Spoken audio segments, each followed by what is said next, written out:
Hey guys, welcome back. Tisha here, back with another Married to Medicine review. Go ahead and do me a favor and hit the like button because some of you may not like what I have to say, and it's okay. Put your thoughts down below, but I'm going to have to say this. I feel like there comes a time when we have to put aside the fact that this is a show and think about these actual people. Married to Medicine has been around for several years, and if you've been here from the beginning, you understand the complicated dynamic that is Quad and Dr. Gregory.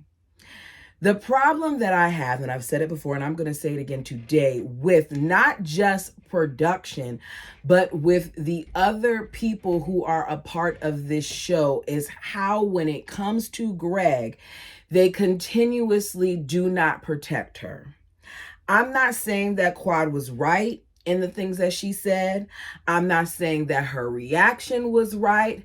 But what I am saying is that King said something that was very, very key here, which is that there is a lot of trauma that Quad still has when it comes to her relationship with Dr. G.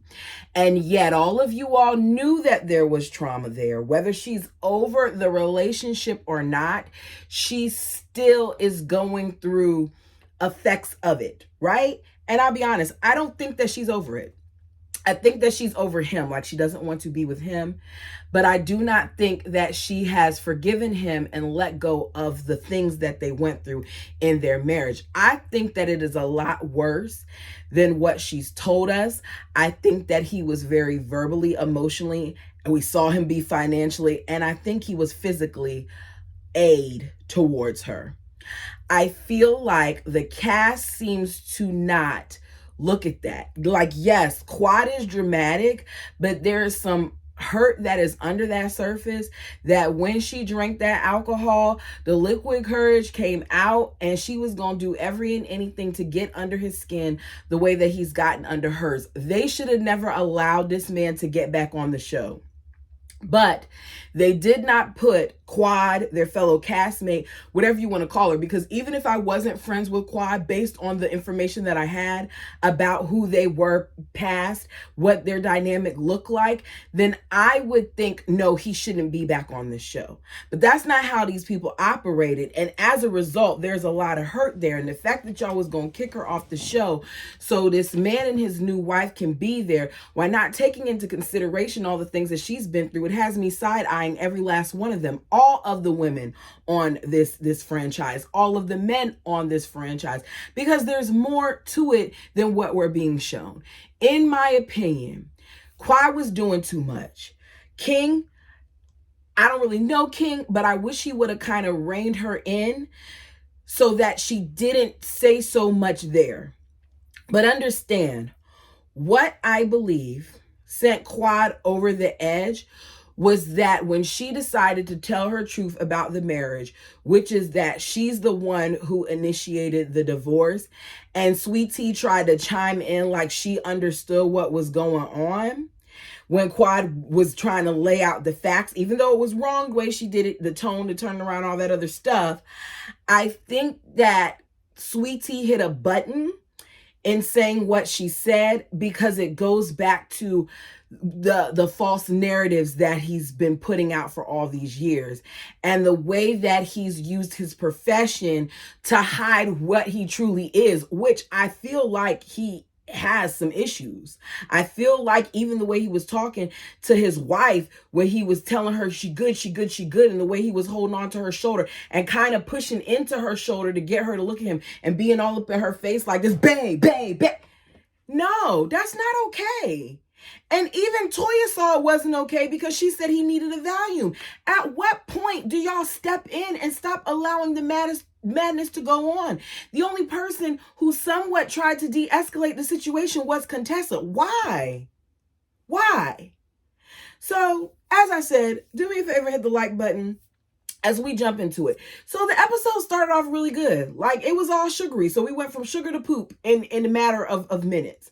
We begin the episode with the continued races. Dr. G is off to a lead. It's a huge lead. I'm surprised by his lead until the paddle boat or board flips over. And he gets back on and then he falls again. And he tries to get back on and he falls again. It was funny. I laughed a lot at the time. But now that I'm upset, I can't laugh about it. So Damon is near him one of the times that he falls off. And he's like, do you need any help? And you got Dr. Heavenly yelling, Daddy, Daddy, Daddy, Daddy. Don't help him, Daddy. Daddy, go. Daddy, go. Push him out the way, Daddy. Push him out the way. So I'm like, okay, these people are so competitive. So Eugene ends up being the first person to get the actual buoy in on his paddleboard. So he wins that leg. Jackie and Phaedra, I'm going to mention them because they're in a kayak and they're kind of sucking because they're going everywhere but where they're supposed to go on the course. They veer so far off at one moment that you can tell that the people who run it are kind of looking like, okay, are we going to have to go get them? Like, they're running into other boats and walls and all that other stuff, but they eventually make it back in. Dr. Contessa and Dr. Heavenly, they start off okay, but then coming back, it looks like they're having a little rough time. Heavenly says that she's just as bossy in the boat as she is in life, but they don't get in any arguments in that thing. It's real cordial. I think that Jackie and Phaedra were the worst out of the boats, though. We see Cecil, he drops his buoy in, and the moment he drops his buoy in, he flips over. So I was laughing at that. But his team, after Dr. Mimi and her husband go, they win. I think that the way they started off this episode was great. I enjoy this type of carrying on. I like to see the competitive nature. We got a little bit of sights with the water and everything like that. So it was a nice vibe. Like, it didn't even look like they were in Florida to me. So Simone announces that, they won and everybody needs to go back, freshen up, go to their rooms, get ready and change into their outfits for this pool party. Now, you say pool party, I'm thinking that you're going to get in the pool, but I should have known better with these people. They're just going to be around the pool.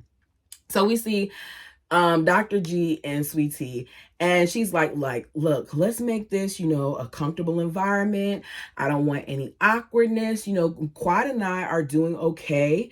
We have talks here and there. It's been okay. And he's like, I haven't spoke to either one of them. That's fine, Dr. G. You don't have to speak to any of them. But sitting there acting like the victim, sitting there acting like Quad is just negative, and you haven't been negative as well, and you haven't put your little digs out there and said things of that nature since she's been on the show. See, this is the problem, y'all. Dr. G was happy. He didn't mind being around Quad when he could flex on Quad, when he could say, yeah, I got this younger woman right here. She's standing beside me, and now she's my wife. He was not expecting for Quad to come back with a man. He wasn't expecting that. So he's a little insecure right now, and he doesn't have the one-up that he thought he was going to have. So she's like, I just need you to be positive, rise above it, So he's like, I'm tired of rising above. She's like, well, I rise above all the time. So we go to Phaedra's room where she has on this see-through black number. It's cute. One thing about Phaedra, she's going to show them cheeks or something. And her friend Check arrives. Heavenly is outside getting drinks for her and Simone so they can set up for this activity that they're doing. I actually love Simone's bathing suit. I think that green and the white and the black, it looked really, really nice on her skin. So I see the seating arrangement and it's messy. It's so messy. Because why would you have Quad here and Dr. G and T right here? Like, all this other space, but you want to put them like this. So I said, okay, just looking at the seat arrangement alone, this is going to be messy. So they're talking about Phaedra and how she came by herself, and they have the chair with her name on it, and heavily let Simone know, like, yes, Phaedra's by herself, but I did invite Apollo to kind of show, Quad and Dr. G how it's done, how to move past pain and whatnot. for the sake of, the group, and so that you can be okay even though you're no longer married. But as I heard her say it, I said that's not going to work because Quad and Greg have deeper issues than Phaedra and Apollo. To my knowledge, Phaedra got rid of Apollo because of him getting locked up. That's how she decided to file and all that stuff. Correct me if I'm wrong. I'm sure they had other issues as well, but the jail for her was the final straw. Where with these two, there's a whole bunch of other stuff that we already know is going on. So we find out that Apollo may be coming by himself, and Dr. Simone isn't sure like what that's going to look like. She's like, I'm not going to say if it's messy or not because I don't know what that's going to look like. So the various couples arrive. King has his shirt open. Dr. Eugene is the first to point it out, while his wife is saying, King should have his shirt open, but he should be the only one. None of the other men should. And I'm like, Toya, you every chance you get, you shade your husband, boo. Like, your husband can have his shirt open too. So Toya says, I could have married a very athletic man, but instead I chose to marry Eugene. They laugh about it. Eugene's a really, really good sport. I hope that she doesn't ever make him feel self-conscious though with some of the stuff that she says, because if we remember in the past, Eugene was larger. So, and she did used to complain about certain things. So I'm hoping that, he doesn't ever get self-conscious about it. So Contessa, Scott, G, and T arrive, and Contessa looks like she's actually about to get in the pool. Like, she's even talking about how she hopes the water is warm and stuff like that, because she's thinking that it's a pool party, because that's what she was told it was. Scott then looks around. He was like, oh no, babe, they have hot seats. That's not what this is. So Phaedra then pulls up, because Heavenly's like, has anybody heard from Phaedra? And they're like, she's probably, getting dressed and she's coming. And then the next thing you know, the heads turn and all the top and stocks, because Phaedra shows up and she got her tall man with her. Heavenly says, you bringing a man and Apollo's coming? She says it in the confessional. And I'm like, Apollo is a married man. So whether or not he's coming, whether or not he brings his wife is irrelevant. What's interesting to me is that she barely knows this man and she brought him on a trip. She's known him for all of 2 weeks. And Simone then seconds my feelings because she says the same thing, which is probably to me what I'd be concerned about. So the speed dating event, as I said, was 2 weeks ago, and now here he is. Toya's like, because Toya gonna ask questions that we want to know, which is, do you have your own room? And he hesitates, but he says, yes, I have my own room. And she's like, we're taking it slow. Slow is not doing this type of vacation together, but I will say, if you go on a trip with significant others or friends, that is a really, really good way to get to know them. I have had trips with friends that I've gotten so much closer with, and I've had trips with friends or I should say friends of friends, because they weren't my immediate friends. My friends and I were fine, but my friend's friend, a lot of us were like, next time we do something, leave her home. Her vibe was off and she was just killing it. So you do learn a lot about people on the trip, right? So they are going to do this game that's called Vibe Check. According to Heavenly, the game is for spouses and for y'all people who are sleeping together and ain't married. Heavenly's going to be shady. And when she said, I was like, Heavenly, sometimes you just say too much. And Quad's like, oh, people like myself. And Phaedra's like, yeah, she's so shady. So the questions are asked. I'm not going to go over all the questions, right? So the first one is, how many days did you have until you got some nookie, right? So Contessa and her husband agree on 10, but they said it was spread out because they were long distance. Tisha says 60. Greg says 30. Tisha's like, it took about a year because they too were long distance. Cecil and Simone say between 3 to 6, with Simone saying 3, with Cecil saying 6, because Simone was like 3 to 4 and he said 6. Jackie and Curtis. Jackie said 900 days and Curtis said 1 million days, because Jackie and him waited until she was married, because Jackie was a virgin when she, got with Curtis. We already know he had a daughter. Mimi and Steve were 4 to 5 days, and Toya says 24 days. But Eugene was like, he didn't count that because some of the dates weren't dates. But either way, it was about 3 months before they did anything. We then get to Quad and King, and they cheated. So they both write 30. We even get to see them cheat. I hate when people cheat at games like this. It's not that deep.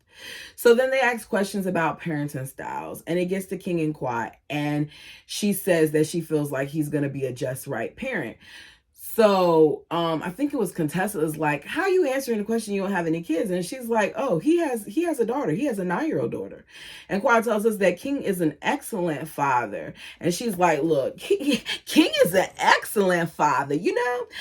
And it just encourages me to want to bust it wide open. I was like, oh, Quad.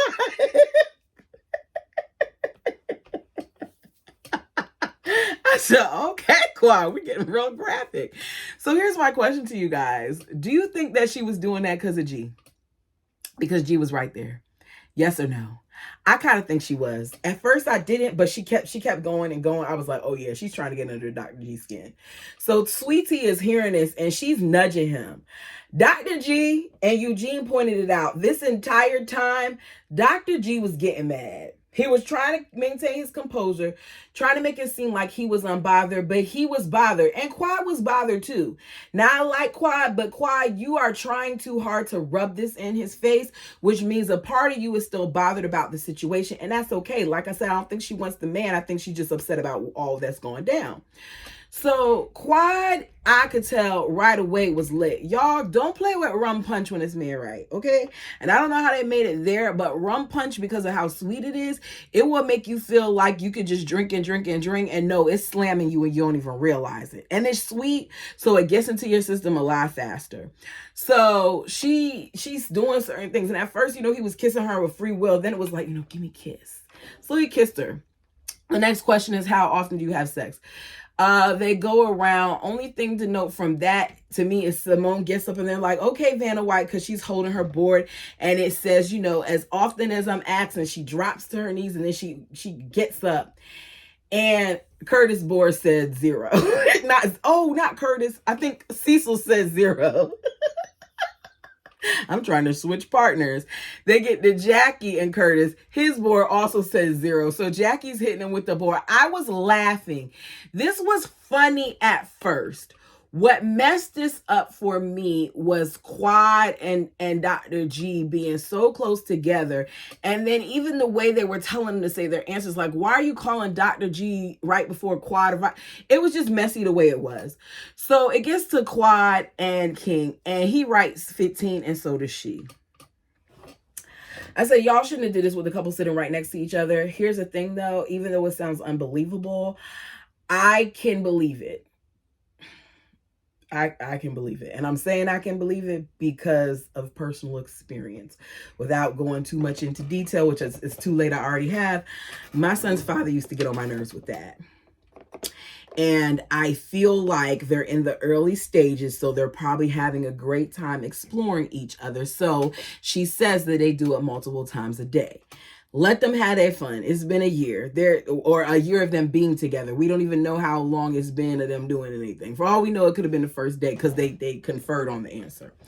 So Dr. Eugene is like, I'm hearing this and I'm hearing Quad's answers, and I just keep looking. I keep looking at Dr. G every time she talks, which I'm sure didn't help the situation, because understand, if you were looking at him, Dr. G, if you were looking at him, Eugene, everybody else was too.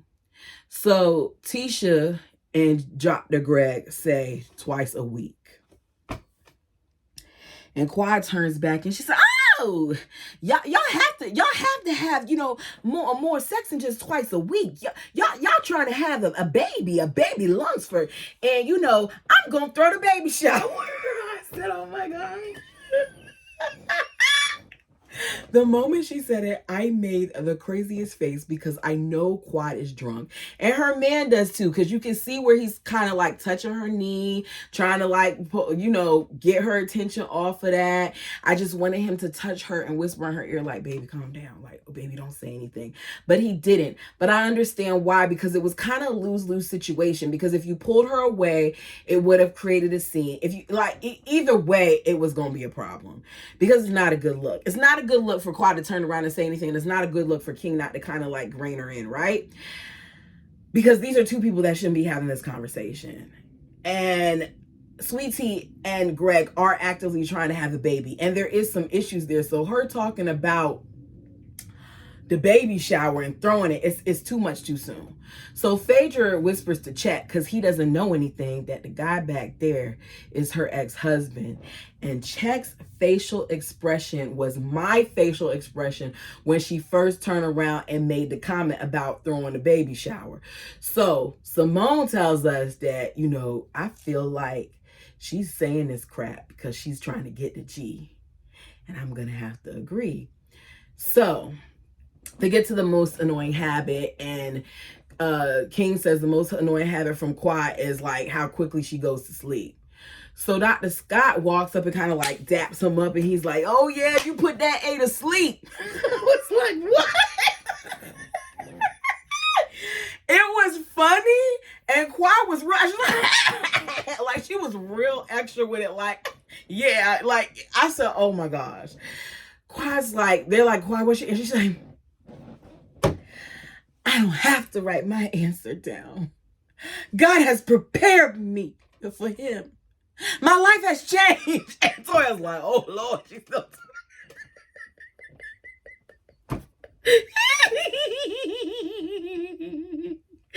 Toya says what we're all thinking, which was, can we move on? Because Dr. G is right behind you, and this has got to be a little uncomfortable. And she's like, no, we're fine. And Toya's like, well, he's not saying it, so I think we need to move on. So Eugene says to us, like, I've been watching him, and there happens to be like a flame behind his head. And he's like, he's been smoking this and like this entire night. He's been fuming like it's a volcano that's about to erupt. So Quad was like, because somebody said something, and she was like, I chose to end that marriage, and I'm happy that G and Sweet Tea are together, and I think they're a perfect fit. And T was just like, he wanted the marriage to end. And I said, oh Lord, Sweet Tea, why did you say that? Why did you say that? Because number one, we all know it's not true. We've watched it. We saw how it played out, and he later admitted that it wasn't true. You don't know. So her saying that then turned into Quad saying more. So Heavenly's like, no, he didn't. And Damon gives her a look like, you need to be quiet. And he tells her like, you and then you're going to be laughing and all that other stuff. And she's like, I'm sorry, Daddy. I'm sorry. She's like, look, if you respect the institution of marriage, then you'll fight for it. So I fought for it. But then I realized that, you know, at some point that it wasn't healthy. So Quad's still going. I think she's the perfect person for my ex-husband. And I'm supporting this marriage all the way, which was a nice thing. It should have been left at that. But Dr. G said, and we don't care what you think. When he said, we don't care what you think, the camera crew pans over to Jackie and Curtis, and they're laughing. Like Jackie is bent down laughing. Nobody's trying to de-escalate the situation. Nobody, none of the ladies, nothing is happening at this point. They're still going back and forth. So then Quad says, oh, we don't care what y'all think if you want to go there. As this is being said, Contessa to me is the only person with any type of sense, because she gets up, even though she talked about being uncomfortable, being dressed the way she was while nobody else was, and she walks over to Quad to kind of like disengage the situation. So he was like, you don't help people. You got a big effing mouth. They bleeped it. I don't think he said the D word. I think he said effing mouth. And I was like, oh, wow, this is an example of what the two of them were like and how volatile he gets. It's not just her. Quad got a big mouth. Quad talks a lot of things, but Gregory is disrespectful in the way that he talks to women, because he got real disrespectful with his own wife, and she was just trying to have his back.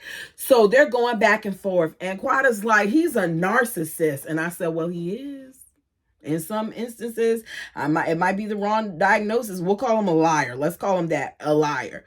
So Quad is telling Sweet Tea, you know, because they start going back, and she's like, I'm what you want to be. Which, I mean, you are living in her house that she used to stay in. You do think for whatever reason that Quad wants that man. Now, I don't think she wants to be you, Quad, but I think that she wants to have her husband stop worrying about you. But Tisha's in denial too. So G is then raising his voice, telling her that, be good, be good, be good, be good. As I said, he got his arm gripped around her and he's yelling in her face, babe, babe, babe, babe. I know he had to be spitting in her face the way he was yelling. And Toya's like, he needs a value. This is what they are. And this is around a whole bunch of people with their significant others. Imagine what it was like when nobody else was around and no cameras were around. So Quad is like, the volume is real loud over there. My man would never speak to me like that. I said, oh Lord. So this is all going on. And I don't know if Simone got a text or not, but Simone is like, look, I just got a text from the hotel saying that the night is done, which means they probably got a noise complaint or something because y'all got big mouths and y'all are loud. So Toya's like, okay, I guess I'm going to have my one night of sex. And she walks off. Toya tells Tisha, when somebody's, buzzed, they go too far. I understand that. But then, Toya, you later got in the confessional and you said some stuff about G2. Quad says, I'm not Mrs. Lunsford. I'm going to trade that in because I'm going to be Mrs. King. I saw... Go to bed, go to bed, go to bed. King's looking at her. He's like, don't let them bring you down. Rise above. He's very calm. He's very collected. I did like that part of him because when he said what he said to Quad about she talks to effing much or whatever, or she runs her mouth too effing much, I probably would have had, if I heard you talking to my man like that, if a female was talking to my man like that, I would probably step in. So the fact that he remained calm and cool and he understands where he is, I appreciated that. But I can't wait to see him get Dr. Greg next week, right? So Toya points out that this is what drunk Quad wanted. She wanted to get back at G and Tisha. And I think drunk Quad and sober Quad wanted this. I don't think she wanted to get back at Tisha, but I think she wanted to get back at Dr. G. But I think that Tisha, trying to protect her man, ended up catching the strays because Tisha, you don't know what that lady went through. You've never sat down and have a conversation with her. I'm not saying that she's innocent, but it's clear that there's residual things that are there. And I don't think that she wants him back. I think that she's hurt. I think that the liquor brought it out and she wanted to talk about it because y'all are on her show. It's not just her show, but y'all came to a show that you knew she was a part of. So it's being said that tomorrow she'll blame it on the alcohol. So by Toya, whereas Dr. G to Toya, she says that he's gonna have to blame it on not having control. So Quad is now talking to Mimi while King is talking to Mimi's husband. And Quad is going and going. And Mimi gives the term for what it is that she's doing. She gives the medical term. And he is saying to, Steven, like, Quad doesn't want to do this. But certain things still bring trauma from past to the present. And that's what this is. Once she calms down and, tomorrow or everything else, she'll probably apologize. Quad says that, I have a bunch of stuff that I haven't laid out. And I get what she's saying because I think that Quad still kind of protected him because of his business. Because you can tell just on the way that he acts that he has a nasty side to him. So Mimi's like, look, she needs to talk and she needs to let this out. So I'm going to just let her go. I'm going to let her say it all. Then you got Gregory storming off as him and Tisha get back to the hotel because he needs to take a walk. And he's being a victim of saying he's tired of the negativity. Just let it be. She got her man. Let them move on. And he walks out. I don't think it has anything to do with negativity. I think that Dr. Greg knows that Quad knows where the bones are buried. And I think that he doesn't want Quad to bring them out. I think that if they kept going back and forth and because Quad is drunk, Quad will reveal some things that she hasn't revealed before and he didn't want it. Because he got too upset with Tisha. Tisha wasn't going off like that for him to be talking the way he was to her. So, Tisha says, anybody can see that itch was pushing his buttons. So why is he getting so upset over here? Don't give advice to me about how I should handle it when you're not even taking your own advice. And he walks out. And he storms off. And he's not answering the phone when she's calling him or anything. And she looks like she's ready to cry. He's the type of man who you gonna leave your wife somewhere else just because you mad? Got it. So T is talking to Toya Contessa about Quad. And Toya brings up how Quad is sitting there. She's like, that's a lot. Quad was sitting there with the man who, when he reaches back his arm, I said, Toya, you were really paying a lot of attention to King. When he reaches back his arm, his pectoral muscle pokes out whenever he moves it.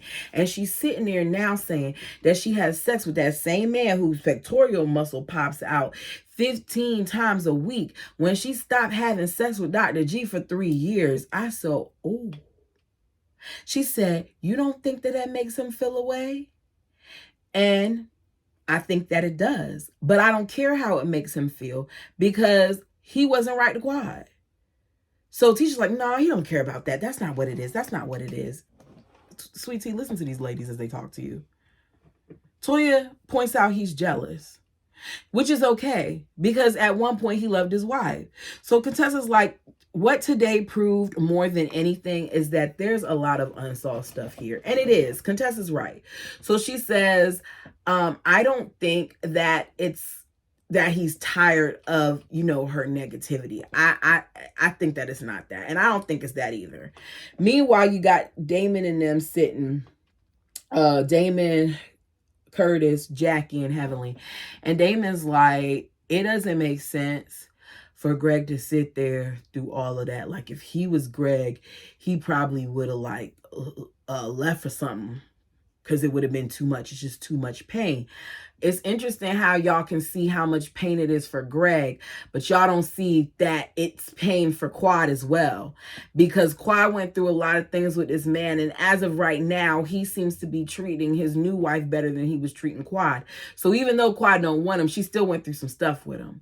So Curtis says, if it was me, there's no way I would even come back to this group. And Jackie said, if it was you, I would hope you wouldn't. And that's how they ended it. And I think that that's the bottom line. I think that he should have never came back to the group at all. I think it was wrong. But y'all tell me what you feel. If there's something that I left out that you want to talk about, put it down below. Until next time.